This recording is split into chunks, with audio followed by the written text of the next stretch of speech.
Donc, c'est une bonne chose. J'étais en train de dire que être un père, ce n'est pas la même chose qu'être un géniteur. Est-ce qu'on voit ceci?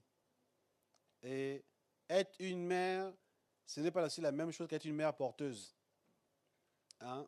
Parce que il y a des femmes qui ont porté dans leur ventre des enfants, mais qui ne les ont pas portés dans la vie. Est-ce qu'on voit ceci? Et du coup, elles sont une mère parce que oui, elles ont porté l'enfant, mais l'enfant ne... Comment dire cela? Il n'y a pas eu un poids, il n'y a pas eu un, comment dire ça, un accompagnement en tant qu'une mère. Comment tu as porté ton enfant, comment tu l'as encouragé, comment tu l'as accompagné jusqu'à son devenir. Vous savez, les femmes jouent un rôle très important dans la vie des enfants. Mais la réalité aussi, c'est que certaines femmes, malheureusement, ne le font pas. Malheureusement. Et c'est la même chose aussi avec les pères. Il y a un gros débat en ce moment, bon, je pense pour ceux qui suivent un peu le foot. Hein, c'est la Coupe du Monde à l'heure actuelle. Voilà. Hein, parce que pendant qu'il y a la Coupe du Monde, en même temps, il y a aussi un peu des choses un peu particulières qui se passent. Il y a une journaliste, quelqu'un disait que si c'est un homme qui avait dit ça, ça devait être autre chose. Mais c'est une femme. Ça montre aussi une mauvaise configuration de la société actuelle. Moi, je me suis dit, mais on se demande pourquoi en Europe, ici, il n'y a plus d'enfants. Voilà. Voilà les raisons. Il y a un joueur belge, hein, du nom de Jérémy Doku, voilà, je le prononce en français. Ouais, on comprend les valeurs. Donc, c'est un joueur de foot belge, c'est le meilleur joueur belge à l'heure actuelle en réalité. C'est le meilleur joueur belge à l'heure actuelle parce que c'est une nouvelle génération, il joue à Chelsea, à City. Donc, sa femme est enceinte et sa femme doit accoucher dans les prochains jours. Et comme vous le savez tous, nous sommes en plein Coupe du Monde. Et son équipe en train de jouer à l'heure actuelle. Bon, en tout cas, voilà, il est en compétition à l'heure actuelle. Et il a dit, quand sa femme sera prête d'accoucher, il va quitter les États-Unis pour aller voir sa femme accoucher. Donc, en tout cas, il va se débrouiller, quitte la Coupe du Monde, en tout cas, il va voir, c'est son premier enfant en plus. C'est ça, hein? Son premier enfant qui va naître. Et il y a une journaliste française, journaliste sportive, elle dit, c'est n'importe quoi. Elle dit, c'est n'importe quoi parce que la Coupe du Monde, c'est quelque chose d'extraordinaire. C'est tous les 4 ans. C'est une grande chance de participer à la Coupe du Monde. Donc pour elle, elle trouve ça complètement dommage et nul. Bon, bref, elle a tué beaucoup de termes pour dire que c'est n'importe quoi et que ce frère en Christ, Jérémie, hein, devrait privilégier la Coupe du Monde et laisser sa femme accoucher toute seule. Donc, donc c'est là que ça fait un débat. Elle dit, oui, parce que les hommes ne servent à rien dans l'accouchement, c'est pas lui qui accouche l'enfant. Mais c'est vraiment compris, mais cette femme, est-ce que vraiment, est-ce que c'est une mère, d'abord de un? C'est la question d'abord qu'il faut se poser, est-ce que c'est une mère? Parce que normalement, quand tu es une mère, c'est un moment que vous partagez en couple. C'est un moment que vous partagez ensemble. Et c'est ça, ça montre aussi le problème de valeur que nous avons dans la société actuelle. On met l'argent au-dessus de tout. On met la carrière au-dessus de tout. On met en fait plusieurs choses prennent la place que la famille devrait occuper. En fait, c'est là où tu comprends le verset de la Bible qui dit on appellera le mal bien et le bien mal. Est-ce qu'on voit ça ici? Ce ne sont pas des bonnes valeurs. En fait, c'est-à-dire qu'il n'y a rien qui doit remplacer la place de ta famille normalement. Pas ta carrière. Et des gens qui brisent leur foyer à cause de leur carrière. Ils bossent tellement ils sont occupés au boulot. Même le ministère à l'église, est-ce qu'on voit ici? Le ministère ne doit pas être une occasion pour briser ton foyer. Est-ce qu'on voit ça? C'est-à-dire qu'il doit y avoir un équilibre. Et il doit y avoir des priorités dans la vie. Et c'est pour ça que je suis en train de dire ici à tous les autres jeunes hommes que même si tu n'es pas encore un père à l'heure actuelle, ou dire officiellement, mais tu es un père en devenir. Et c'est pour ça qu'il y a aussi des valeurs qu'il faut commencer à acquérir maintenant. Parce que le problème de beaucoup de jeunes hommes, c'est qu'on poursuit le mariage comme une cérémonie. Mais une fois que tu es marié, tu ne comprends pas le sens des priorités. Tu crois que suivre un match de Coupe du Monde, c'est plus important que de rester avec ta femme et tes enfants. Est-ce qu'on voit ça? Parce que là, Jérémy, ce joueur-là, il n'est pas en train de suivre à la télévision. Il joue. Et non seulement il joue, ce n'est pas un joueur remplaçant du genre, bon, de toute façon, je ne suis même pas sûr de jouer. Non, lui, c'est le meilleur joueur de l'équipe. Hein? Pour dire un peu comme en France, le Mbappé de l'équipe. Est-ce qu'on voit ça ici? Mais le gars, il dit non. Même si on doit perdre le match, est-ce qu'on voit ça?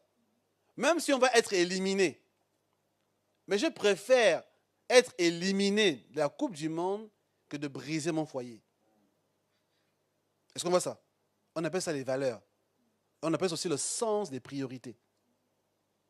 Moi, je trouve dommage des gens qui brisent leur foyer à cause de leur boulot. Est-ce qu'on voit ça?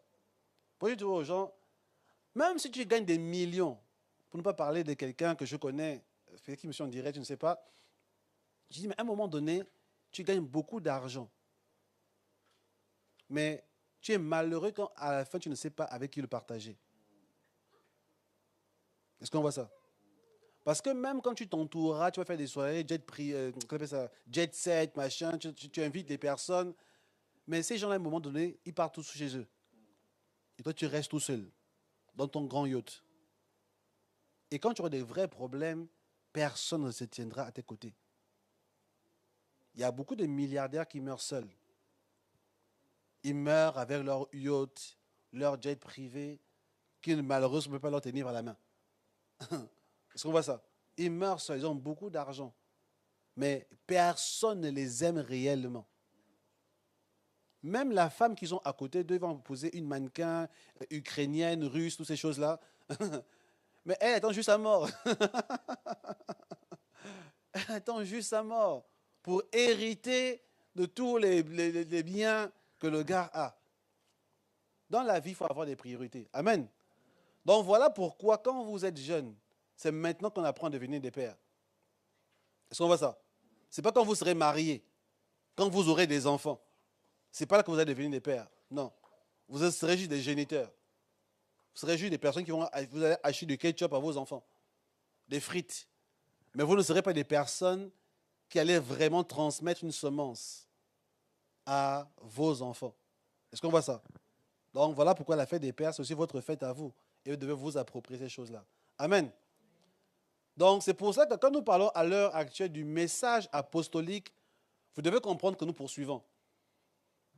Le message apostolique, tu peux mettre encore l'image de le message du salut du royaume.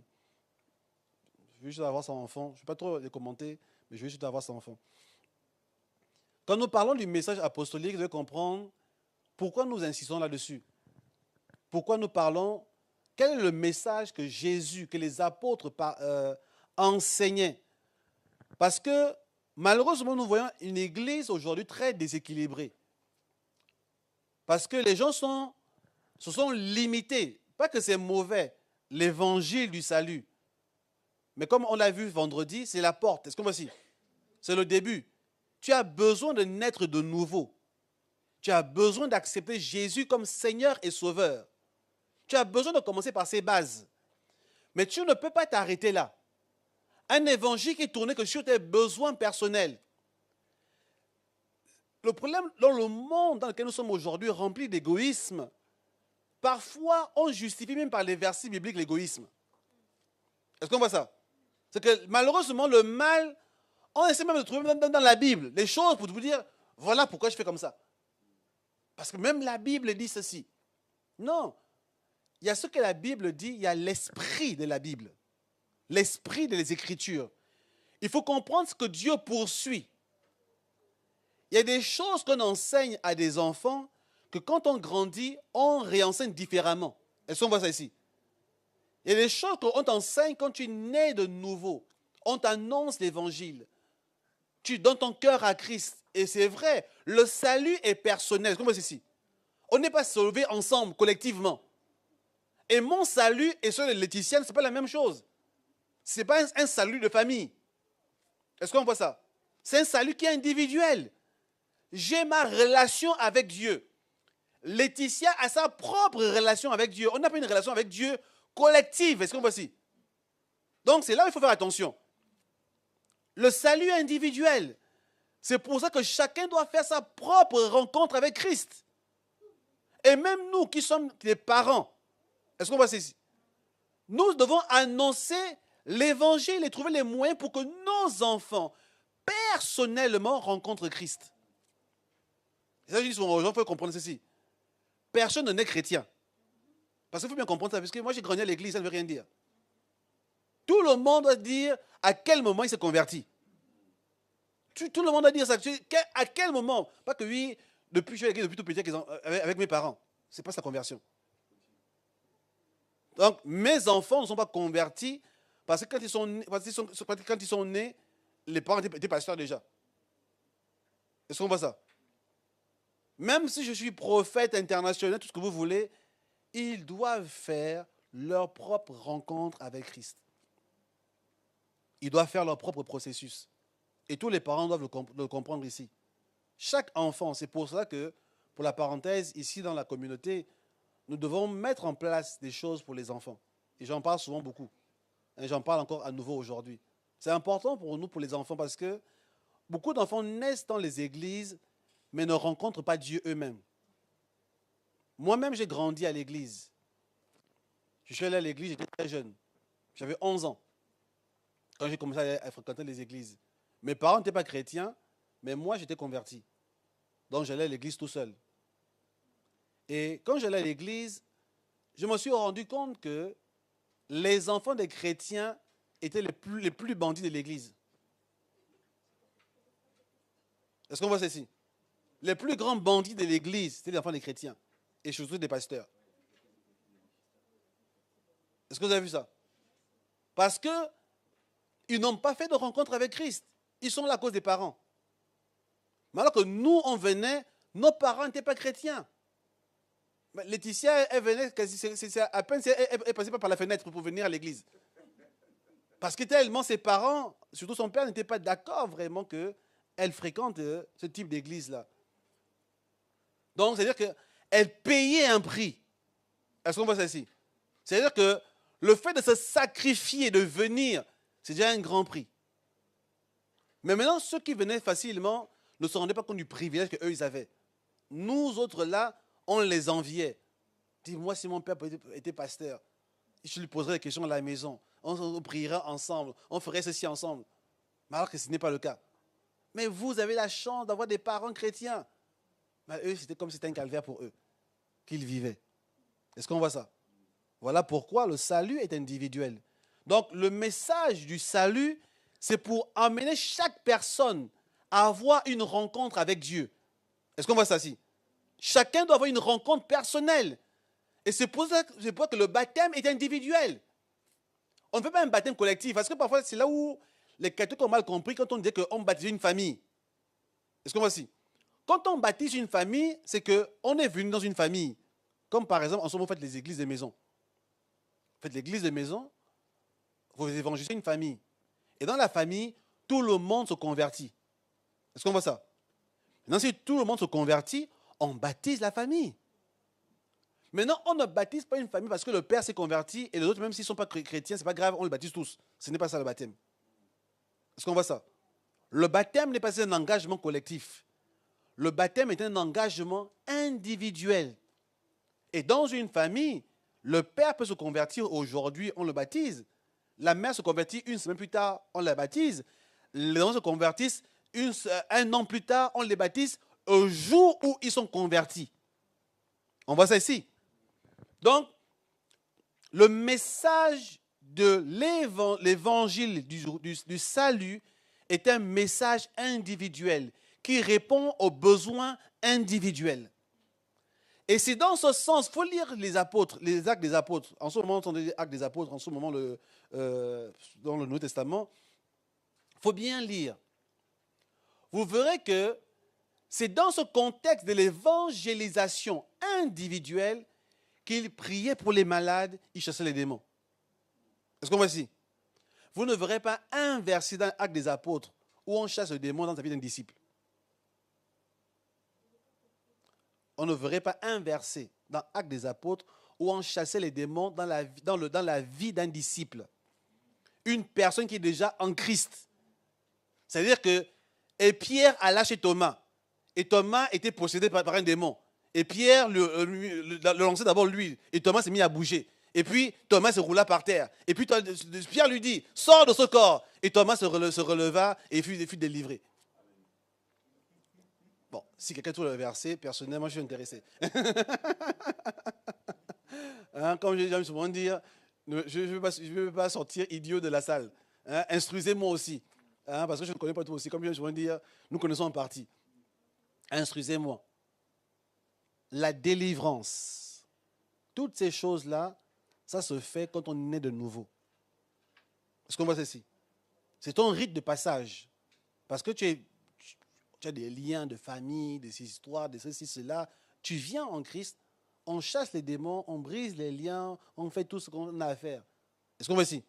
Et ensuite, tu commences maintenant ta marche, ton processus de maturité.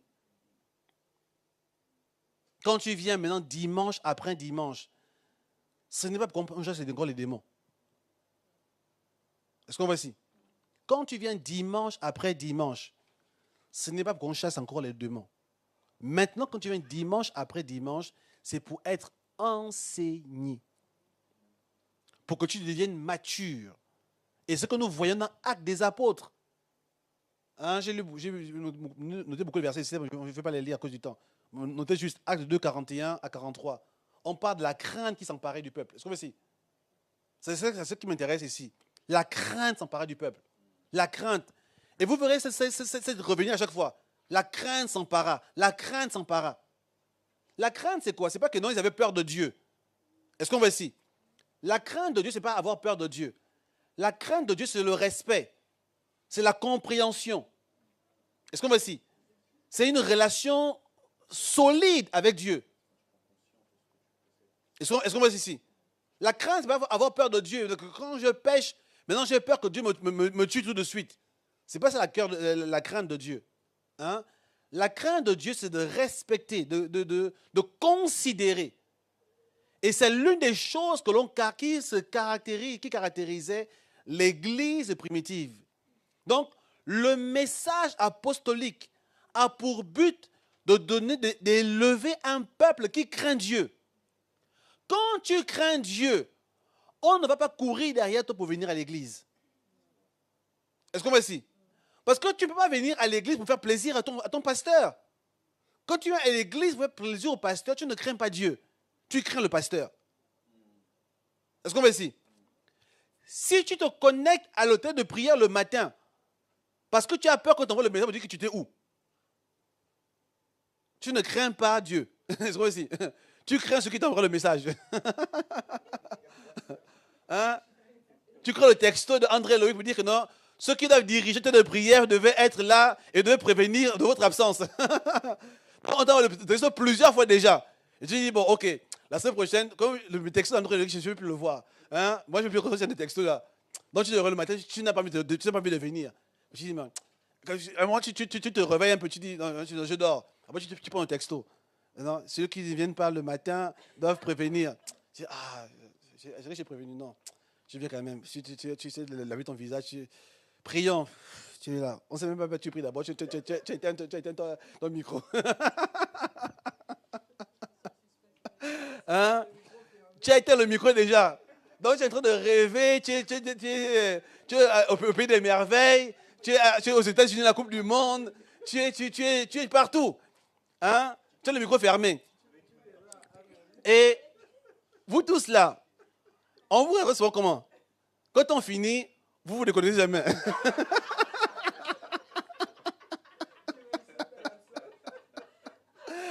Comment on vous attrape? Quand la réunion est terminée, vous ne vous déconnectez pas. Vous restez connectés. C'est là où on sait que voilà, en fait, il dort.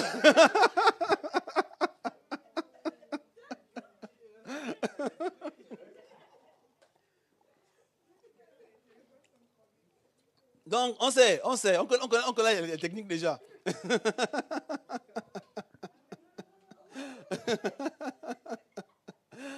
Hein, on connaît la technique. C'est juste parce que, bon, on s'est dit, bon, parler tous les jours comme ça ne sert à rien. Hein? Mais ne craignez pas les hommes. Amen. Ne craignez pas les hommes. C'est-à-dire que même la lecture quotidienne de la Bible, ne lisez pas la Bible parce que vous avez peur quand vous pose la question.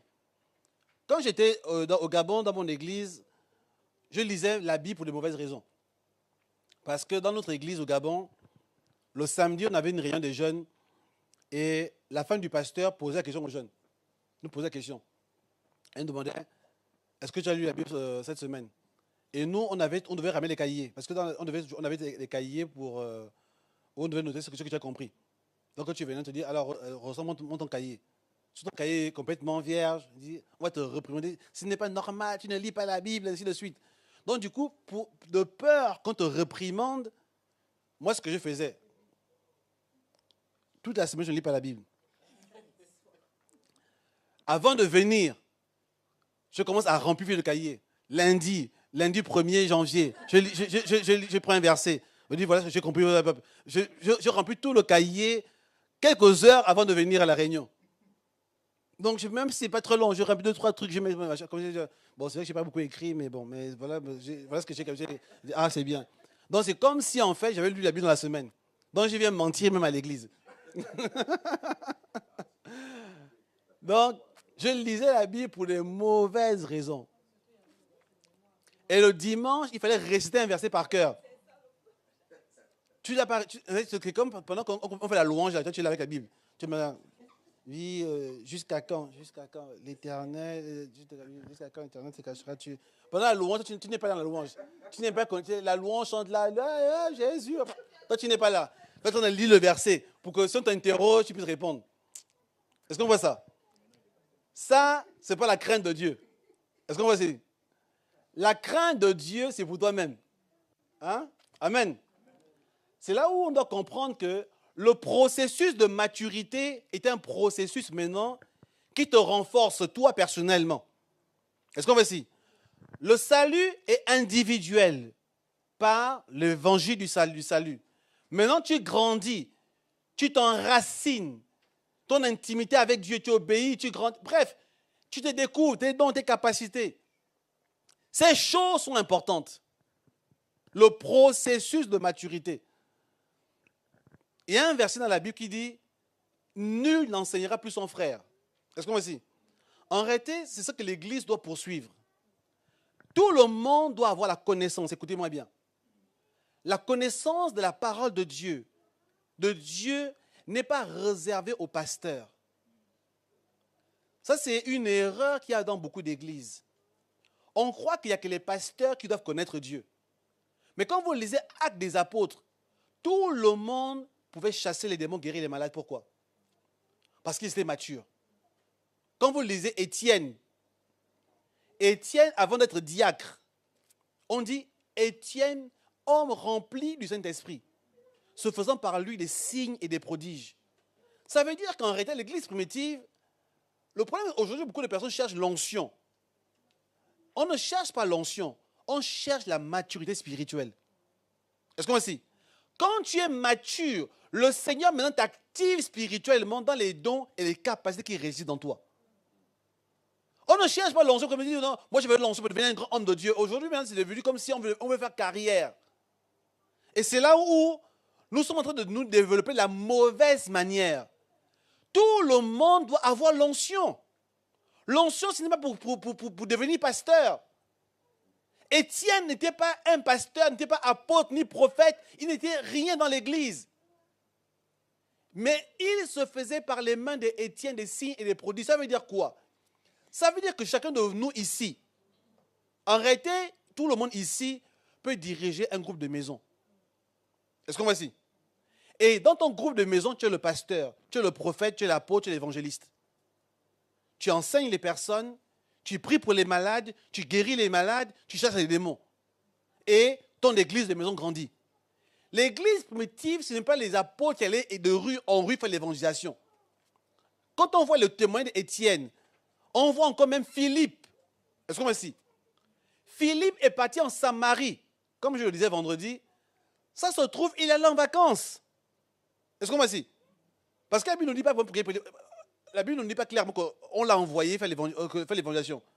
On nous précise que Barnabas a été envoyé en Antioche, n'est-ce pas? Mais pour Philippe, on ne dit pas ça. Philippe est parti en Samarie par une initiative personnelle. Il n'était pas parmi les 12 apôtres. Il n'était pas parmi les anciens. Il n'était absolument rien. Est-ce qu'on voit ça? Même il est devenu diacre, oui. Mais diacre, à l'époque, ça voulait dire quoi? Diacre, ça voulait dire quoi? Parce qu'aujourd'hui, le diacre, aujourd'hui, malheureusement, c'est devenu comme si un responsable de l'église qui dirige la prière. Non. Diacre, à l'époque de l'église primitive, distribuait la nourriture aux gens. Ce n'est pas un rôle spirituel. C'est un rôle de service. Parce que les apôtres ne peuvent pas distribuer la nourriture. C'est comme je dis, ok, bon, André Loïc, distribue la nourriture à la fin du culte. Est-ce qu'on voit ici? Ce n'est pas un rôle spirituel. Tu ne pries pas pour cela, mais c'est juste une tâche administrative ou bien de service. Mais comme l'église primitive, les gens étaient matures. Que même ceux qui distribuent la nourriture à l'église, c'est quelqu'un qui est évangélique, qui guérit les malades, qui chasse les démons. Même si le dimanche, il ne prêche pas. Est-ce qu'on voit ça ici? Ça, c'est la maturité de l'église primitive. Voilà pourquoi nous devons être dans un processus de maturité. Chaque enseignement a pour but de nous parfaire, de nous rendre matures, pour que maintenant, nous puissions avoir un fonctionnement du royaume. C'est pas comme pour la maturité, pour grandir dans la maturité, nous enseigne l'évangile du royaume. Est-ce qu'on voit ici? L'évangile du royaume a pour but de produire la maturité en nous. On n'est plus dans un message simplement individuel de salut, de guérir, de sois sauvé. Non. On t'enseigne les valeurs du royaume. Voilà pourquoi Jésus, dans les évangiles, a beaucoup passé son temps à parler du royaume de Dieu. Est-ce qu'on voit ici? La notion du royaume ouvre ton esprit pour que tu vois les choses au-delà de toi. On va essayer de lire un peu rapidement quelques versets quand même, pour bien expliquer ce qu'on est en train de dire ici. On va lire Acte 4 plutôt. Bon, on va lire Acte 2. Acte 2, 41 à 46. On va lire rapidement. Acte 2, 41 à 46, il est écrit. Ceux qui acceptèrent sa parole furent baptisés, et en ce jour-là, le nombre des disciples s'augmenta d'environ 3000 âmes. Ils persévérèrent dans les enseignements des apôtres, dans la communion fraternelle, dans la fraction du pain et dans les prières. La crainte s'emparait de chacun, il se faisait beaucoup de prodiges et de miracles par les apôtres. Tous ceux qui croyaient étaient dans un même lieu, et ils avaient tout en commun. Ils vendaient leurs propriétés et leurs biens, et ils en partageaient le produit entre tous, selon les besoins de chacun. Ils étaient chaque jour tous ensemble assidus au temple, ils rompaient le pain dans les maisons et prenaient leur nourriture avec joie et simplicité de cœur, louant Dieu et trouvant grâce auprès de tout le peuple. Et le Seigneur ajoutait chaque jour à l'Église ceux qui étaient sauvés. Amen. Acte 4, 32 à 37. Acte chapitre 4, versets 32 à 37. La multitude de ceux qui avaient cru n'était qu'un cœur et qu'une âme. Nul ne disait que ses biens lui appartinssent en propre, mais tout était en commun entre eux. Les apôtres rendaient avec beaucoup de force témoignage de la résurrection du Seigneur Jésus, et une grande grâce reposait sur eux tous, car il n'y avait parmi eux aucun indigent. Tous ceux qui possédaient des champs ou des maisons les vendaient, apportaient le prix de ce qu'ils avaient vendu et le déposaient aux pieds des apôtres, et l'on faisait des distributions à chacun selon ce qu'il avait besoin. Joseph, surnommé parmi les apôtres Barnabas, ce qui signifie fils d'exhortation, Lévite originaire de Chypre, vendit un champ qu'il possédait, apporta l'argent et le déposa aux pieds des apôtres. Amen. Amen. On va s'arrêter là. D'autres versets que je vais citer, mais je ne vais pas les lire. En fait, quand on voit l'église primitive, le fait qu'ils partageaient les choses, ainsi de suite, ils vivaient en commun, en fait, ça, c'est le résultat de la maturité. Est-ce qu'on voit ça? Ça, c'est le Parce que ce n'est pas juste parce qu'ils étaient gentils. C'est qu'il y avait une compréhension du royaume de Dieu. Est-ce qu'on voit ici? Parce que parfois, on peut penser que non, ils étaient bien. Non. Tu peux me remettre l'image, s'il te plaît? C'est que le processus de maturité dans lequel ils étaient les amenait à comprendre l'importance du collectif. Est-ce qu'on voit ça? Parce que quand tu deviens mature spirituellement, tu comprends l'importance de la communauté. Est-ce qu'on voit ici? Tu comprends l'importance du collectif. Tu ne peux pas comprendre l'importance de la communauté quand tu n'es pas mature. Parce que quand tu n'es pas mature, tu penses à tes besoins personnels. Est-ce qu'on voit ça? Un enfant pense d'abord à lui. En fait, il ne pose pas la question, est-ce qu'on a de l'argent en ce moment à la maison? Il te dit juste j'ai faim. Je ne vais pas dire, en fait, en ce moment, en fait, on a des dettes. Il ne comprendra pas ça. Il veut manger, il veut boire, il veut des jouets, il veut aller en vacances. En fait, il a des besoins centrés sur lui. Mais plus tu grandis, plus tu comprends qu'en dehors de tes besoins, il y a des besoins plus grands que ça. Est-ce qu'on voit ça? L'Église primitive avait un sens du collectif. Ils mettaient leur nourriture en commun. Ils participaient au point qu'il n'y avait aucun pauvre dans l'Église. Est-ce qu'on voit ici? Ça ne veut pas qu'ils étaient tous riches. Ça veut dire que, on donne un exemple ici, Barnabas, il a vendu son champ. Est-ce qu'on voit ça? Et il a emmené ça à l'église. Et quand il a mis ça à l'église, on a distribué aux autres. La réalité, c'est que tout le monde n'avait pas un champ à vendre. Est-ce qu'on voit ça? Lui, il avait la possibilité d'en avoir un. Il avait peut-être des moyens. Il était certainement un peu plus riche. Mais son champ, il l'a vendu. Pour que maintenant, celui qui n'a pas de champ puisse avoir de quoi manger chez lui. Et ce qui fait que dans une église de 3000 personnes, personne ne se posait la question de qu'est-ce qu'il devait manger. Est-ce qu'on voit ça? 3000 personnes, aucun pauvre. Et c'est un grand défi pour l'église de notre jour en réalité. Parce que c'est dommage aujourd'hui qu'il y ait des églises, sans vouloir jeter la pierre à qui que ce soit, ils sont peut-être nombreux, mais qu'il y ait des personnes qui ont du mal à payer leur loyer. Est-ce qu'on voit ça? Il y a des personnes qui ont du mal à manger à leur faim. Ça, ça montre quoi? C'est un problème de maturité dans l'église. Est-ce qu'on voit ça? On parle des signes et des prodiges, mais parce que l'église, dans son collectif, n'est pas mature. Mais qu'est-ce qui rend l'église mature? C'est quand on enseigne certaines choses. Est-ce qu'on voit ici? Si on enseigne toujours sur la guérison, les miracles, toutes ces choses-là, les gens sont, comme on dit en anglais, selfish. En réalité, quand Dieu te bénit, il ne te bénit pas toi. Il nous bénit nous. Mais pour comprendre ce principe en réalité, il faut être enseigné. Est-ce qu'on voit ça? La croissance est le résultat de l'enseignement. Et c'est pour ça que nous sommes perfectionnés au fur et à mesure. Tu as préparé l'image de la création ou pas? Ah, ok. Bon, je vais la réciter. J'en ai parlé. On n'a pas réécrit certaines choses aussi. Vous voyez que dans l'enseignement, en réalité, l'enseignement a pour but de nous emmener progressivement dans des niveaux. Quand vous voyez par exemple la création de la terre, c'est vrai que j'en parlais un peu vendredi. Chaque parole de Dieu, on dit Dieu dit que la lumière soit. Dieu dit, Dieu dit, Dieu dit. Chaque parole de Dieu emmenait une transformation sur la terre. Est-ce qu'on voit ça? En réalité, chaque enseignement nous perfectionne. Chaque enseignement qui est donné à l'église. C'est pour ça qu'en réalité, tu ne peux pas négliger les cultes. Tu ne peux pas négliger les réunions d'enseignement, réunions de mardi, de vendredi, de dimanche, de samedi. Tu ne peux pas négliger ça en réalité. Quand tu comprends le but. Parce que ton perfectionnement est lié à ce que tu entends. Est-ce qu'on voit ici? La Bible dit que la foi vient de ce qu'on entend. Et ce qu'on entend vient de la parole de Dieu. Est-ce qu'on voit ici? Tu ne peux pas avoir la foi si tu n'entends pas certaines choses en réalité. Voilà pourquoi quand tu auras des problèmes, tu vas sombrer. Mais pourquoi tu as sombré? Parce que tu n'as pas assez de foi. Mais pourquoi tu n'as pas assez de foi? Parce que tu n'as pas entendu suffisamment. Est-ce qu'on voit ça? Tu n'as pas entendu suffisamment. C'est quand tu entends la parole de Dieu que la parole crée en toi la foi. Pourquoi beaucoup de chrétiens, souvent, ils ont des hauts et des bas? Mais ils n'entendent pas la nourriture dont ils ont besoin. Jésus pouvait le dire après notre Père, notre pain n'est pas récité, mais c'est à comprendre. Donne-nous notre pain de ce jour. Est-ce que voici?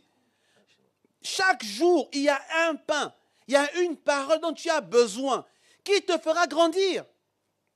Si tu n'écoutes pas la parole qui te fait grandir, tu vas tourner en rond. Voilà pourquoi l'Église aujourd'hui doit changer sa manière d'enseigner. Malheureusement, aujourd'hui, l'Église est devenue trop marketing. Où nous enseignons les choses parce que nous voulons attirer les personnes dans la salle. Est-ce qu'on voit ici? C'est-à-dire que nous faisons des programmes juste pour attirer les gens, non pas pour les nourrir spirituellement. C'est-à-dire que, comme je suis un prophète, tous les dimanches, c'est le service prophétique. Parce que les gens aiment ça. Tous les dimanches, je vais prophétiser. Comme ça, les gens vont venir dimanche après dimanche, dimanche après dimanche. Ils vont remplir la salle. Et quand ils vont remplir la salle, je vais dire que j'ai un grand ministère. Mais le problème, c'est que les gens qui sont dans la salle, ce sont tous des bébés spirituels. Est-ce que voici? Ils sont tous ici, comme dirait Hébreu. Népios, vous qui devez être des maîtres. Est-ce que si? Vous en êtes encore au lait. Vous êtes encore des gens, vous désirez que les choses, oui, que Dieu me guérisse, il me change, oui, je suis possédé, ma famille, tu es toujours sur toi. Ton esprit n'est pas encore ouvert sur la volonté de Dieu. C'est des chrétiens qui prient, qui jeûnent, que sur leurs besoins personnels, mais non pas la compréhension de qu'est-ce que Dieu veut. Est-ce qu'on voit ici? Qu'est-ce que Dieu veut? Qu'est-ce que Dieu veut? Il y a ce qu'on appelle le projet de Dieu. Mais le projet de Dieu ne se découvre que quand on annonce l'évangile du royaume. Tu dois découvrir le projet de Dieu. Qu'est-ce que Dieu désire réellement?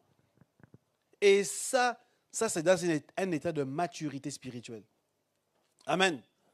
J'aimerais que nous comprenions une chose, que l'évangile, le message apostolique, n'est pas un message, parce que beaucoup de gens voient seulement les guérisons, les miracles. Le message apostolique ne s'arrête pas dans la manifestation de l'esprit. Est-ce qu'on voit ici? La manifestation de l'esprit, l'onction est une bonne chose. Parce que Jésus disait ceci, que voilà les signes qui accompagneront. Est-ce qu'on voit ici? Les signes accompagnent le message. Mais la chose la plus importante, c'est d'abord la maturité, la crainte de Dieu. Quand on enseigne la parole de Dieu, nous avons le fruit de Dieu en nous, le fruit de l'esprit. La nature de Dieu se transpose en nous. Et quand la nature de Dieu transpose en nous, pour accomplir la volonté de Dieu, nous avons aussi la puissance de Dieu qui nous accompagne. Est-ce qu'on voit ça ici? Et la puissance de Dieu doit nous accompagner pour accomplir sa volonté. Pas pour accomplir notre volonté à nous. Ça veut dire que quand une personne est possédée par un démon, alors on doit le délivrer à ce moment-là.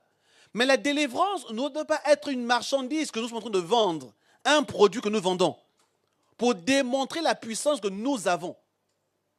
Et les apôtres ont représenté Simon le magicien qui voulait avoir cette puissance-là. Et ce qu'on voit ici, à Samarie. Nous devons avoir la puissance de Dieu. Mais nous devons d'abord avoir la maturité, c'est ce que Paul a reproché aux Corinthiens. L'église de notre temps aujourd'hui ressemble beaucoup à l'église de Corinthe. Beaucoup de dons spirituels et la nature de Dieu est faible.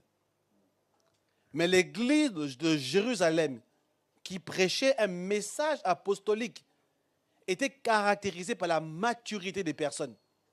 Est-ce qu'on voit ici? Une maturité qui fait que tous les problèmes qu'on avait à Corinthe, de jalousie, d'impudicité, il n'y a pas ça à Jérusalem. Au point que quelqu'un a menti seulement. Il faut lire est-ce qu'on peut lire Acte 5? Parce que par exemple, on dit que non, Dieu était méchant dans l'Ancien Testament. C'est juste une parenthèse que je dis. Acte 5, verset 1. Acte 5 à partir du verset 1. Mais un homme nommé Ananias, avec Saphira sa femme, vendit une propriété. Et retint une partie du prix, sa femme le sachant, puis il apporta le reste et le déposa aux pieds des apôtres. Pierre lui dit, Ananias, pourquoi Satan a-t-il rempli ton cœur au point que tu mentes au Saint-Esprit et que tu aies retenu une partie du prix du champ? S'il n'eût pas été vendu, ne te reste-t-il pas? Et après qu'il a été vendu, le prix n'était-il pas à ta disposition? Comment as-tu pu mettre en ton cœur un pareil dessein? Ce n'est pas à des hommes que tu as menti, mais à Dieu. Ananias, entendant ces paroles, tomba et expira. Une grande crainte saisit tous les auditeurs. Les jeunes gens, s'étant levés, l'enveloppèrent, l'emportèrent et l'ensevelirent. Environ 3 heures plus tard, sa femme entra, sans savoir ce qui était arrivé. Pierre lui adressa la parole et dit, dis-moi, est-ce à un tel prix que vous avez vendu le champ? Oui, répondit-elle, c'est à ce prix-là. Alors Pierre lui dit, comment vous êtes-vous accordé pour tenter l'esprit du Seigneur? Voici ceux qui ont soulevé ton mari sont à la porte, ils t'emporteront. Au même moment, elle en tomba aux pieds de l'apôtre et expira. Les jeunes gens étant entrés, la trouvèrent morte, ils l'emportèrent, l'ensevelirent auprès de son mari. Une grande crainte s'empara de toute l'assemblée et tous ceux qui apprirent ces choses. Amen. Amen. Ici, ça c'est l'église de Actes des Apôtres, l'église de Jérusalem, l'église apostolique. C'est que la crainte de Dieu était construite au milieu de telle sorte que si quelqu'un maintenant venait mentir dans cette église-là, c'est voici. Parce que la puissance de Dieu, ce n'est pas juste les guérisons, les miracles. C'est que la nature de Dieu, en fait, ce n'est pas que Pierre l'a tué. C'est la nature de Dieu au milieu de l'église qui fait que Dieu ne peut pas tolérer ce niveau de péché-là. Mais la même chose à Corinthe, rien ne serait passé. Il faut être honnête. À Corinthe, là-bas, c'était tellement pire. Paul a dit, il se passe chez vous des choses que même chez les païens ne se passent pas. Est-ce qu'on voit ceci? C'est que le problème à Corinthe, ce n'était pas les dons spirituels. Le problème à Corinthe, c'est que la nature de Dieu n'était pas bâtie. Voilà pourquoi l'Église, quand on enseigne un message apostolique, on doit bâtir la nature de Dieu parmi nous. Est-ce que voici? La nature de Dieu est visible. De manière à ce que si quelqu'un vit dans le péché, soit il change, soit il part. Est-ce qu'on voit ceci? Parce qu'on parle que Dieu est amour. Dieu était amour ici. Hein. Il n'était pas fâché. Mais Adonai et Saphira sont morts naturellement. Pourquoi? Parce que Dieu ne pouvait pas supporter le péché dans une assemblée qui était sainte. Et ça montre ici le niveau de sanctification dans lequel l'église primitive, l'église de Jérusalem vivait. Mais pour vivre un tel niveau, c'est parce que nous sommes purifiés par la parole de Dieu. Pas juste par les prières. On est purifié. Chaque fois que tu viens être enseigné, ici, ce n'est pas le légalisme, parce que parfois on confond ces choses-là. C'est le légalisme, parce qu'on dit que oui, maintenant, tu ne regardes plus de films, puis tu ne regardes pas de match de foot à la télévision, parce que tu es maintenant saint. Être saint ne veut pas dire que tu peux pas regarder le match de foot. Est-ce que vous voyez? Ça, c'est le pharisianisme. Malheureusement, on a confondu la sainteté et être hypocrite. Est-ce qu'on voit ça? Être saint ne veut pas dire que tu ne peux pas aller en vacances. Être saint ne veut pas dire que tu ne peux pas te réjouir avec ta famille, regarder un match de foot, aller même au stade. Est-ce qu'on voit ça ici? Aller dans une fan zone. Je parlais à David hier encore, ou avant-hier, j'ai dit à David, mais le 19, le jour qu'on aura le pique-nique, c'est le jour de la finale de la Coupe du Monde, en fait. Je disais, mais il faut réfléchir à faire un programme espérant que la France sera en finale, bien sûr.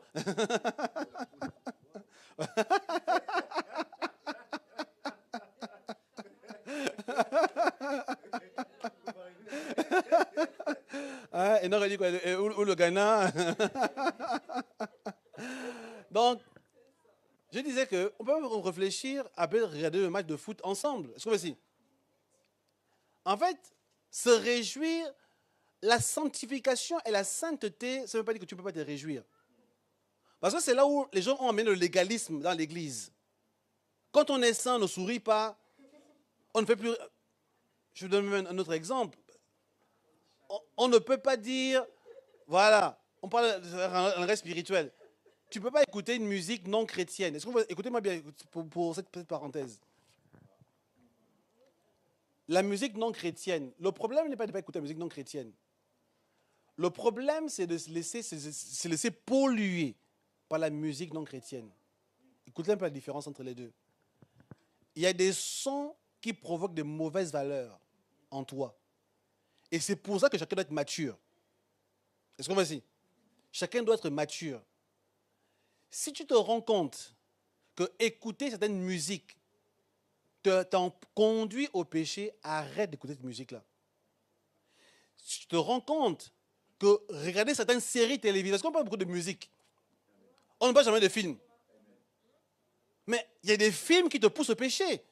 Je ne parle pas des films pornographiques, un film, je ne sais pas, Plus belle la vie, je ne sais pas quelles sont les séries qui passent en ce moment à la télévision, c'est quoi? Hein? C'est quoi? Ah, demande les séries là, demande les séries. Oui, les séries qui passent à la télévision, c'est quoi les séries? Vous répétez les séries, vous. Waouh, ok. Excusez-moi. Qu'est-ce qui passe sur Netflix alors? C'est quoi? Le polygame. C'est quoi cette série? Hein? Donc, bref. Hein? En réalité, il y a des séries ou des films, hein? Quelles que soient les séries, les films. Hein? Je ne connais pas. Bref. On n'a pas les mêmes séries, je ne connais pas. Ouais. Non, moi, c'est plus Stargate, voilà, Star Trek, voilà, bon, bref. Oui, c'est dans la science-fiction. Donc, il y a des séries, en réalité, quand tu les regardes, ou un film, si tu te rends compte que cette série ou ce film produit en toi de mauvaises pensées, de mauvaises valeurs, arrête. Est-ce qu'on voit ça? C'est comme aussi même des relations amicales. Parce qu'on ne peut pas dire que non, il ne faut pas avoir des amis non chrétiens. Non. Quand tu te rends compte que quand tu es au milieu de certaines personnes, ils ne te communiquent pas les bonnes valeurs, vaut mieux arrêter. Pas parce que la Bible, je peux me venir mentir, oui, la Bible interdit, c'est écrit, n'ayez pas d'amis non chrétiens. Ça, c'est faux. Parce qu'il ne faut pas faire d'extrapolation ici. Même si c'est écrit que les mauvaises compagnies corrompent les bonnes mœurs. Même si tu te rends compte qu'il y a une personne dans ton entourage qui t'influence négativement, même si c'est quelqu'un de ta famille, écoutez-moi bien, même si c'est quelqu'un de ta famille, si t'influence négativement à cause de ses valeurs, il te détourne de Dieu, vaut mieux prendre du recul. Est-ce qu'on voit ceci? Vaut mieux prendre du recul. Peut-être que pour l'instant, tu n'es pas assez fort spirituellement pour pouvoir confronter ces idées. Est-ce qu'on voit ça? Parce que le fait d'être chrétien, veut dire que nous sommes forts avec tout le monde. Ce n'est pas vrai. Il y a des personnes qui on est fort. Il y a d'autres personnes avec qui peut-être qu'ils nous influencent, ils dominent sur nous. Alors le mieux c'est faire quoi? Là, c'est que tu prends du recul. Tu peux faire l'éviter. Tu ne le fréquentes pas. Parce que pour l'instant, tu ne peux pas l'influencer positivement. Donc c'est vrai pour dans une relation personnelle. C'est vrai dans le contexte de regarder un film. Et c'est dans ce contexte, c'est aussi vrai au contexte d'écouter une musique. Parce que oui, les musiques chrétiennes, les musiques non chrétiennes, il y a les satanistes dedans. Mais dans les films, c'est la même chose. Mais on voit les fichiers Epstein aujourd'hui. Qui sont inscrits qui allaient là-bas dans machin? Il y a aussi des acteurs de cinéma. Il n'y a pas que Jay-Z qui était là-bas. Parce que oui, Jay-Z, vous voyez que Jay-Z, c'est un sataniste. Mais il y avait aussi les Will Smith. Il y avait aussi les, qu'on appelle ça, l'autre là, Espresso là. Comment ça s'appelle encore? George Clooney. Non, mais on fait quoi? Tous les films de George Clooney, il ne faut plus les regarder. Est-ce qu'on va essayer? J'ai oublié son nom. Voilà. Pour dire que le problème, ce n'est pas que de ne pas écouter la musique non chrétienne ou de ne pas regarder les films non chrétiens. Le problème, c'est que toute influence négative qui marque ton esprit et te détourne de Dieu, sois honnête avec toi-même. Arrête. Voilà, TikTok et tous les YouTubeurs et toutes ces choses-là. Tout ce qui lance une mauvaise semence en toi. Des vidéos sur Internet qui polluent ton âme. Il faut arrêter. Est-ce qu'on voit ici? Jusqu'à ce que tu seras capable de gérer ces choses-là. Est-ce qu'on voit ça? Quand tu seras en mesure de gérer l'information, tu seras capable d'écouter sans que tu sois négativement influencé, à ce moment-là, tu pourras écouter. Voilà pourquoi on ne peut pas mentir à l'église pour dire que non, je vous dire ici, oui, la Bible dit que c'est un péché d'écouter la musique non chrétienne. Ce n'est pas vrai. Ce n'est pas vrai. Il y a des musiques non chrétiennes qui sont de bonnes musiques. Il y a juste ça, bon, en rigolant, donc je dis ça, mais pour moi, dans les mariages, tout ça, parfois ridicule. Les gens sont en train de zouker sur Jésus. Jésus, vraiment, à un moment donné, il faut arrêter, soyez hypocrite. Laissez-nous adorer tranquillement Jésus.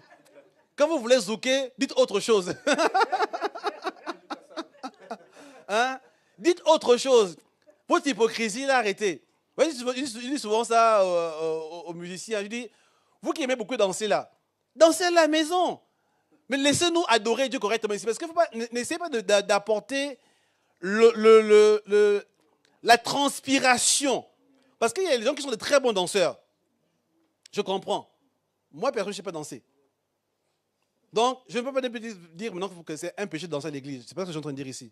On doit danser à l'église. Amen. Parce que David dansait. Mais faisons attention à nos motivations. Est-ce qu'on voit ici? Si la motivation, elle est charnelle, si la motivation, elle n'est pas basée sur l'esprit, ta danse, c'est pas comme David. Oui, David a dansé, donc moi je vais danser. Non. Il y a des gens, parce qu'ils sont frustrés de ne pas aller en boîte de nuit. Ils sont frustrés. Maintenant, il se dit, mais les bottes que j'ai là, mais ça se gaspiller, ça se gaspiller. Donc, il faut que le dimanche, je gaspille là-bas. Donc, le dimanche, il faut qu'il danse à transpirer ici. Même si ce n'est pas spirituel. Parce qu'il dit, oui, sinon, tu danses pas ici, tu danses ailleurs. Mais danse ailleurs. Laissez-nous adorer Dieu tranquillement ici. Laissez-nous nous connecter à la présence de Dieu. Mais ne venez pas nous gaspiller l'atmosphère parce que tu veux gaspiller, tu veux lancer la dernière botte. Non, non, non. Moi, perso, je ne suis pas d'accord avec ce genre de choses-là. Est-ce que vous comprenez ici? Je ne suis pas contre la danse. Je ne suis pas contre la danse. Mais je suis contre la danse qui n'est pas faite, conduite par l'esprit. Est-ce qu'on voit ici? La danse doit être conduite par l'esprit. L'adoration, c'est conduit par l'esprit. Tout ce que nous faisons, c'est par l'esprit. Même, on dit, faites en tout temps par l'esprit toutes sortes de prières. La prière est conduite par l'esprit. Est-ce que voici? Tout ce que nous faisons doit être conduit par l'esprit. L'adoration, c'est conduit par l'esprit. Tout ce que nous faisons, c'est conduit par le Saint-Esprit. Nous ne faisons pas les choses par la chair. Donc, même la danse, on ne peut pas danser par la chair parmi nous. Nous devons danser pour Dieu, oui, mais pas par la chair. Voilà pourquoi tout ce qui a une mauvaise semence doit être enlevé. Et c'est ça le processus de maturité. Amen. Quand tu es dans le processus de maturité, tu es honnête avec toi-même. Parce que ce sont des choses qu'on ne peut pas imposer aux gens. Parce que parfois dans les églises, oui, moi je suis dans une église dans le passé, on me disait, la télé c'est un péché. Comme je disais à quelqu'un hier soir, je dis, je comprends la pensée. Je comprends l'idée. Mais dire que la télé c'est un péché, c'est un mensonge. Mais je suis d'accord avec eux dans le sens où, si tu passes tout ton temps devant la télévision, ça c'est mauvais. Est-ce qu'on voit ça? Tu vas passer toute la journée. C'est comme je dis aux enfants ici, parfois, ils sont sur le téléphone. Je dis non, faites pause maintenant. On ne peut pas dire que le téléphone c'est un péché. Mais tu ne peux pas passer toute la journée sur les réseaux sociaux, sur TikTok, sur les YouTubeurs, toute la journée là-dessus. Là, c'est un péché. Parce que tu pourrais faire autre chose. Est-ce qu'on voit ici? Tu pourrais faire autre chose. Que ce soit investir en toi-même déjà. Te cultiver davantage. Peut-être que tu ne parles pas anglais. Tu peux apprendre l'anglais. Tu pourrais faire certaines choses pour te développer personnellement. Lire ta Bible. Appeler un frère. Appeler une sœur. Encourager quelqu'un. Non. Toi, tu consommes les vidéos sur Internet. Mais à ce moment-là, on peut clairement te dire, non, sœur, excuse-moi, ça c'est un péché. Tu es dans l'excès. Est-ce qu'on voit ici? Le problème n'est pas de regarder un YouTuber sur Internet. Le problème, c'est l'excès de le regarder. Le problème n'est pas de regarder les séries télévisées. Le problème, c'est l'excès. Tu passes ton temps devant les séries télévisées.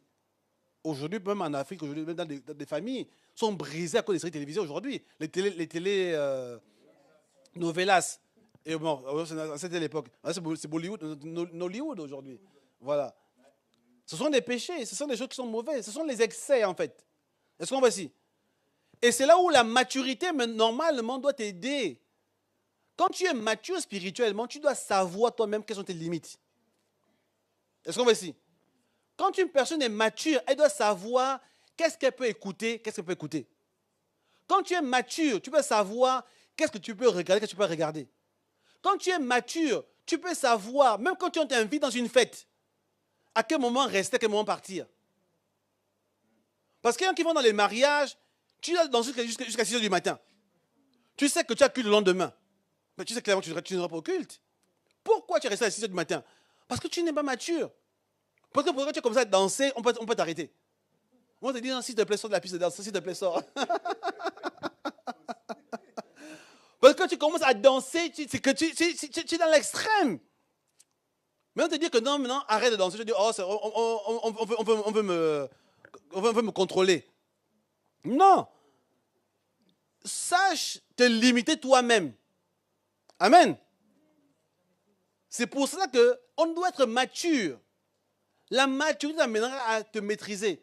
C'est comme boire l'alcool. Écoutez-moi bien ici. Dans le Airbnb, nous buvons du vin. Nous buvons du vin. mais,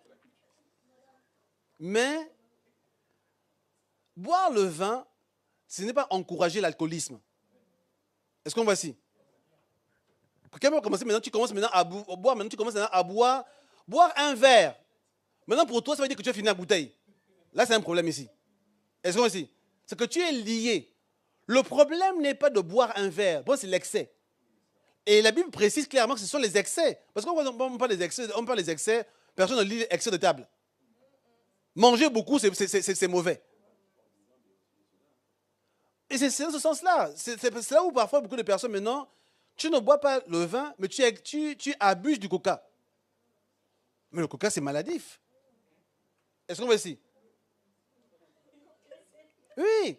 Parce que le problème, c'est parce que les gens sont devenus religieux. C'est le problème avec l'évangile du salut. C'est l'évangile pour les bébés. C'est qu'on est juste dans les interdits.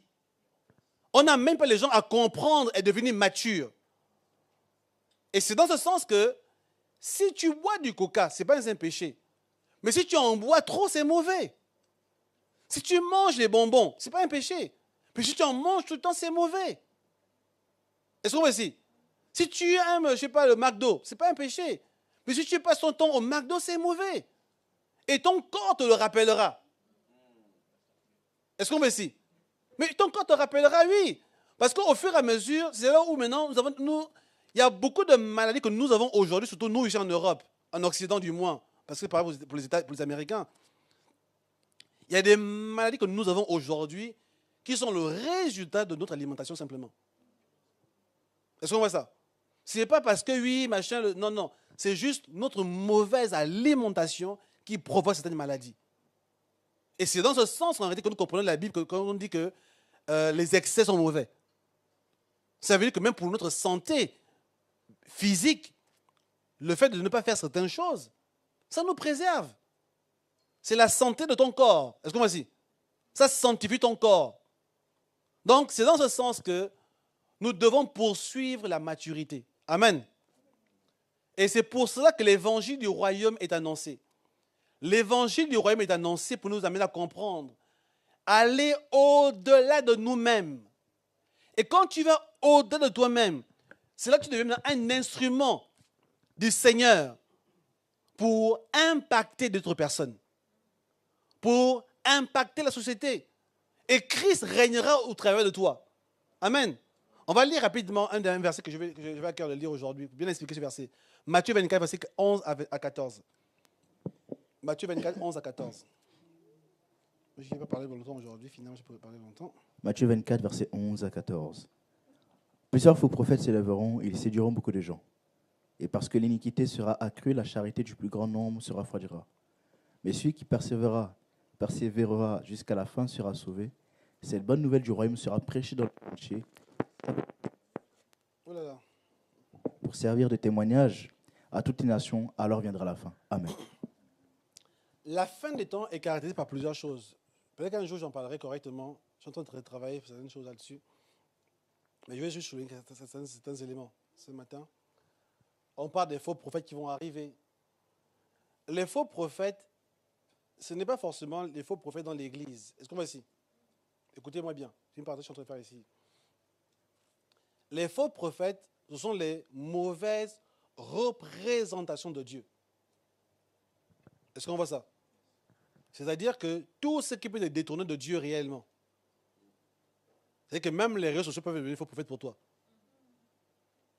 Les influenceurs. Donc, il y a aussi peut-être des fausses doctrines aussi, certainement dans l'Église, oui. Mais c'est au-delà de l'Église. Et on dit que ça, ils vont séduire plusieurs personnes. Et on me dit que l'iniquité va s'accroître. L'iniquité ici, c'est au-delà du péché. La nature, les mauvaises valeurs. Comme ça, je parlais tout à l'heure, on parlait de ce journée français qui disait que oui, il ne faut pas aller voir la couche de ton enfant. La couche, c'est plus important. Ça, c'est l'iniquité. Le problème, c'est que ce n'est pas ce qu'elle dit. Le problème, c'est que quand des chrétiens pensent la même chose, Est-ce qu'on voit ça ici? Quand des pasteurs pensent la même chose, qu'il y a des choses plus importantes que leur famille, on change les valeurs ici de Dieu. Quand tu penses que quelque chose peut être au-delà, voilà pourquoi beaucoup de pasteurs aujourd'hui ont des problèmes dans leur couple. Et c'est dommage en réalité que toi qui es homme de Dieu, qui sert Dieu, au lieu de commencer à bâtir la paix dans ta maison, en fait, tu penses que c'est le succès dans le ministère qui va remplacer la paix dans ta maison. Ça, c'est une erreur. Est-ce qu'on va ici? On dit la charité ou l'amour du plus grand nombre va se refroidir. Se refroidir ne veut pas dire ne pas aller à l'église. Se refroidir veut dire ne plus croire à la saine doctrine. Parfois, il y a des choses qu'on enseigne, et on dit que non, c'est trop dur. Non, ce n'est pas trop dur. C'est la parole de Dieu. Je prends l'exemple sur les jeunes, hein, vous les jeunes aujourd'hui, sur le mariage. Pourquoi nous vous encourage à ne pas vous fréquenter en secret? Est-ce qu'on voit ici? Parce que je me rends compte qu'aujourd'hui, beaucoup d'églises, c'est devenu normal. Et il ne faut pas que ce qui n'est pas correct devienne une norme spirituelle. On n'a pas le droit de fréquenter une sœur en cachette. Courtiser une sœur en cachette. Parce que c'est ouvrir une porte au péché. Et c'est quoi le verset qui... ouais, c'est quoi le verset exact?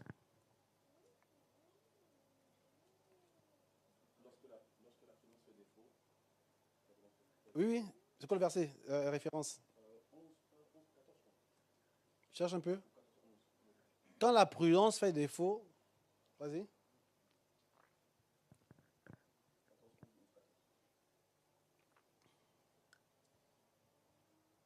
Proverbe chapitre 11, verset 14. Quand la prudence fait défaut, le peuple tombe, et le salut est dans le grand nombre des conseillers. Amen. Oui, donc c'est bon? Voilà. Quand la prudence fait défaut, vous savez, nous sommes des humains. Est-ce qu'on va ici? Nous sommes des humains. Tout le monde peut faire des erreurs. Il y a des grands pasteurs qui tombent tous les jours. Parce qu'il y a des moments dans la vie, dans les moments, notre chair peut être dépassée par nos émotions. Est-ce qu'on voit ça?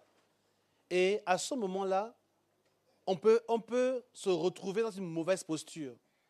C'est pour ça qu'il faut se trouver des systèmes pour se préserver. Est-ce qu'on voit ça? C'est dans ce sens-là que quand un jeune garçon ou une jeune fille est intéressé par quelqu'un d'autre, ce n'est pas un péché. Être attiré par quelqu'un, ce n'est pas un péché. Est-ce qu'on voit ici? C'est normal. Parce que comment qu'on se marie? Parce que sinon, on ne se mariera plus. Hein? Sinon, vous voyez quoi, les prophéties. Le Seigneur me montre, je vois ici, béni, béni, béni. Je vois avec Myriam. Est-ce qu'il y a Myriam ici dans la salle? Oui, je suis là.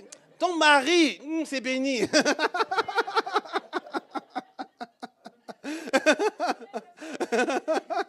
Non, donc, donc, on ne peut pas se marier de cette manière-là ici. Même si on croit à la prophétie. Non, mais c'est une erreur. Est-ce qu'on voit ici? On ne se marie pas comme ça. Donc, c'est normal que Béni soit attiré par Chanel ici. C'est logique. Est-ce qu'on voit ici? C'est naturel. Et c'est comme ça que ça marche. Maintenant, il y a des procédures pour les entourer et les permettre de faire la chose correctement pour que le diable ne puisse pas trouver quelque chose contre eux. Est-ce qu'on voit ça ici? Il y a un principe que j'ai développé, pendant que je parlais à quelqu'un, après j'en ai même enseigné à l'école de Samuel. Je disais ceci. Avant de connaître quelqu'un, tu ne peux pas découvrir quelqu'un dans la chair que tu n'as pas d'abord découvert dans l'esprit. On découvre quelqu'un d'abord dans l'esprit. De son esprit, tu découvres son âme. Et de son âme, tu découvres maintenant son corps. Quand tu découvres d'abord le corps en premier, quelque chose est brisé. Parce que le corps changera, mais l'esprit demeurera. C'est connaître l'identité spirituelle de la personne. Quand tu connais une personne spirituellement, c'est-à-dire que tu connais son identité spirituelle. Qu'est-ce que Dieu veut faire avec elle? Quel est son appel spirituel? Quelles sont ses valeurs aussi en esprit? En fait, c'est ce qui fait que maintenant vos esprits se connectent. C'est dans ce sens que Adam a dit à Ève, voici cette fois-ci ce qui est os de mes os, chair de ma chair. Et on l'appellera Ève. C'est qu'il a découvert son identité spirituelle. Et c'est qu'il a donné un nom par rapport à ce qu'il a vu. Oui. Ah, j'ai répondu?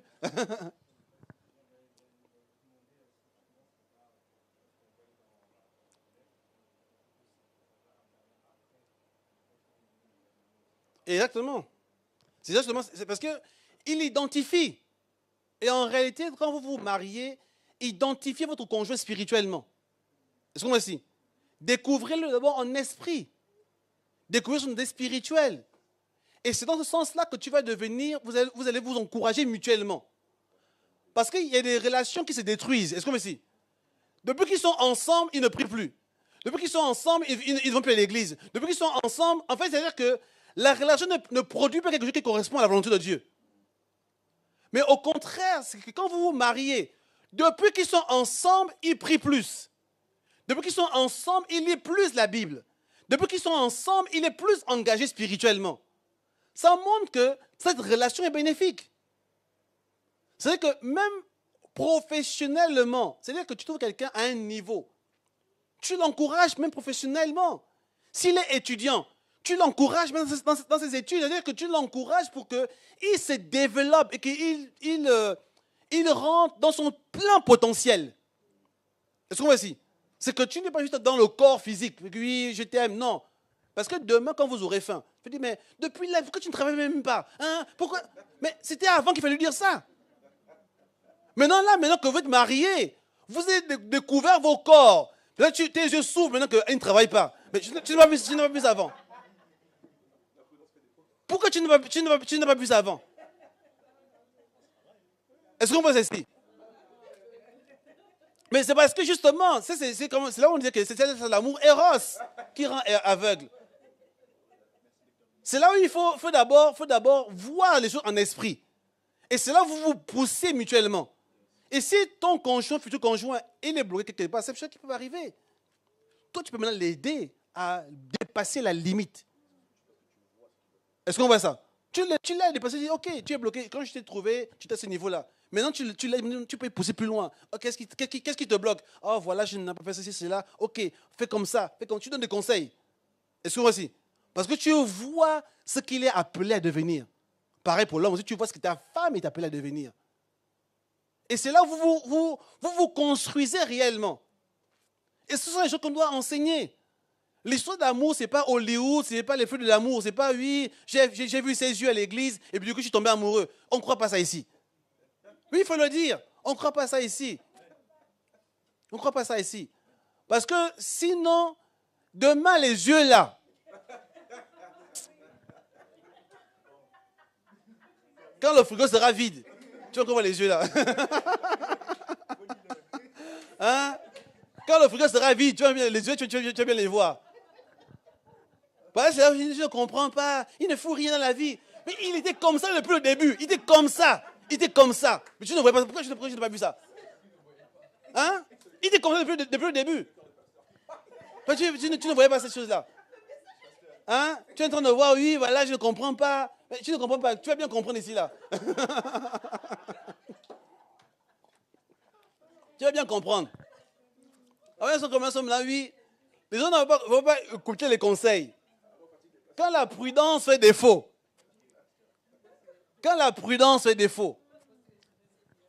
Oui, vous venez combler nos téléphones avec de prière, ces choses-là.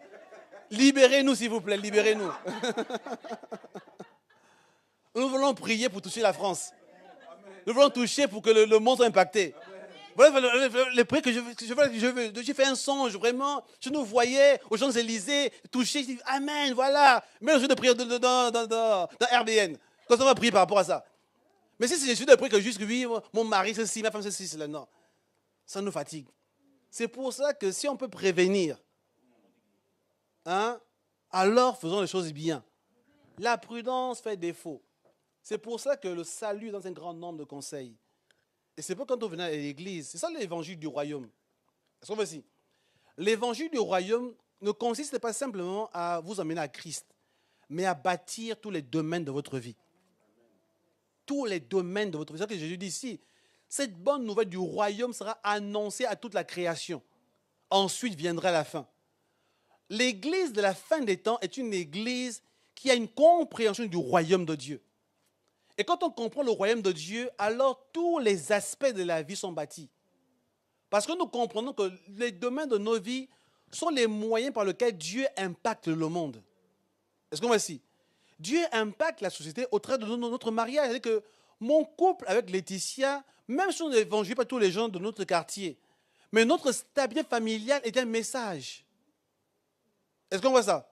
C'est que je n'ai pas besoin de faire le porte-à-porte pour parler à tout le monde. Mais si les gens Comment on arrivait dans l'avion, on ne se rendait même pas compte que les gens nous voyaient, que le maire habitait, bon, l'ancien maire, puisqu'il a perdu les élections, il habitait en face de chez nous. Et je ne savais même pas qu'il nous connaissait en réalité. En fait, au fur et à mesure, on se voit, bonjour, il veut les enfants, bon, un peu conservateur à côté aussi. Bonjour, on se parle. Bon, puis Laetitia a participé aussi aux élections la dernière fois. Donc, en fait, au fur et à mesure, on est visible, en fait. Et les gens nous voient. Les gens voient nos valeurs. C'est que même si on ne se peut pas, au t-shirt I belong to Jesus, I love Jesus, mais le fait de voir ces valeurs-là, ça interpelle. C'est-à-dire que maintenant, si nous parlons, mettons, j'aime Jésus dans mon t-shirt, et quand on voit qu'on a un couple en difficulté, ça donne un mauvais message en réalité. Ça donne un mauvais message. C'est pour ça que l'évangile du royaume consiste à bâtir Christ dans tous les domaines de notre vie. Amen. Et voilà ce que nous poursuivons. C'est ça le message apostolique. Amen. Le message apostolique, l'Église primitive avait ce message-là. Voilà pourquoi on appelait les premiers chrétiens, les premiers disciples chrétiens. Pourquoi? Parce qu'on a vu qu'ils ressemblaient à Christ. Pas dans la manière de prier, chasser les démons, mais dans la vie quotidienne. Amen. Donc, voilà le message que nous voulons bâtir aujourd'hui. Quand nous parlons de bâtir une génération apostolique, nous voulons bâtir ce message-là. Un peuple mature, un peuple qui comprend la pensée de Dieu, un peuple qui va au-delà de lui-même, mais qui a à cœur les intentions de Dieu et qui porte dans son cœur ce que Dieu désire réellement pour la société. Donc voilà ce que nous voulons bâtir aujourd'hui. Je pense qu'on finira ce message-là la semaine prochaine. Parce que nous sommes à la fin de notre série sur bâtir une génération apostolique. Et quand nous parlons de bâtir une génération apostolique, chacun doit comprendre ce que nous poursuivons. Amen. Parce que ça permet aussi de saisir un peu la vision que nous poursuivons ici. Pourquoi nous faisons tout ce que nous faisons aujourd'hui? On fait tout ce que nous faisons aujourd'hui parce que nous voulons aller quelque part. Et pour cela, on a besoin de tout le monde. Amen. Que chacun soit dans la même pensée, dans la même dynamique. C'est ce qui a caractérisé l'Église primitive. Ils étaient tous ensemble. Amen. Tous ensemble, comprenant ces messages. Et voilà pourquoi ils se faisaient par leurs mains, à chacun d'entre eux, apôtre ou pas apôtre, des signes et des prodiges. Et c'est comme ça que tu peux faire des signes et des prodiges toi-même. Amen. Et j'encourage moi cela parce que j'en parlerai peut-être la prochaine fois ou le prochain vendredi. Par exemple, pendant cet été, nous voulons mettre l'accent sur les groupes de maison. Pendant cet été. Et chacun peut devenir un acteur. Ce n'est pas une question de pasteur. Mais si nous sommes un peuple apostolique, alors chacun doit devenir mature. Chacun doit devenir porteur d'un message. Est-ce qu'on voit ici? Chacun peut devenir une personne qui peut emmener quelqu'un dans le royaume de Dieu. Tu peux toi-même annoncer l'évangile. Tu peux amener quelqu'un à la nouvelle naissance. Tu peux l'amener dans un processus de maturité par des conseils, par des enseignements clairs. Et chacun va devenir un acteur de développement de la communauté. Amen. Nous ne voulons pas des simples membres. Nous voulons des membres engagés et matures. Parce que c'est ce que l'Église primitive était. Ce n'est pas des simples membres qui venaient juste le dimanche pour venir pour chercher leur bénédiction. Nous ne voulons pas ça ici. Personne ne vient pour chercher sa bénédiction. Tu viens pour chercher Dieu. Amen. Cherche Dieu. Cherche d'abord le royaume et la justice de Dieu. Et tout ce que tu cherches te sera donné. Voilà ce que nous prêchons. Ce que Jésus a prêché, ce que les apôtres ont prêché. Et nous croyons que dans cette dynamique-là, Dieu se glorifiera.